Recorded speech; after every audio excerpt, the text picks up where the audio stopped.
আমি জাস্ট একটা ছোট্ট গল্প আপনাদেরকে শোনাতে চাই। এখন যেভাবে এসি আছে, ফ্যান ঘুরে, একসময় ওই রকম বিজলি বাতি জ্বলতো না, ফ্যান ঘুরতো না, এসি চলতো না।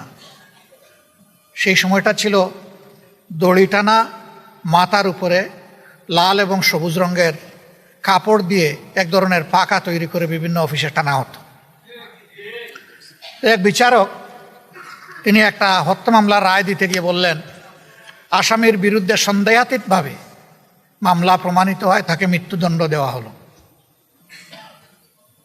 তখন তো আসামি পক্ষের মুখ কালো হয়ে আসছে। একটু সময় পরেই মাথা নেড়ে বললেন, আসামির বিরুদ্ধে সন্দেহাতীতভাবে কোনো প্রমাণ পাওয়া যায়নি বলে তাকে মুক্তি দেওয়া হলো। কারণ একবার বলে যে মৃত্যুদণ্ড, আবার বলে মুক্তি, এরকম 3-4 বার বলার পরে পেশকার বলল, স্যার আপনি তো পরস্পর বিরোধী রায় বলেই যাচ্ছেন, আমি কি করব, দোষটাকে আমার? সবসময় দেখি হয় লালটা নাচে, না হয় সবুজটা নাচে, আজকে দুইটা নাচে কেন? তার মানে ওই পিছন থেকে যে রশি দিয়ে টানাটানি করতেছে, ওখানে রশি পেঁচ খেয়ে গেছে। এই জন্য লাল এবং সবুজ দুইটাই কিন্তু নাড়াছাড়া হচ্ছে। তা আমাদের দেশে বিশেষ করে পার্লামেন্টে যাদের নাড়াছাড়া দেখেন, প্রশ্ন আসে কে দড়ি টানে?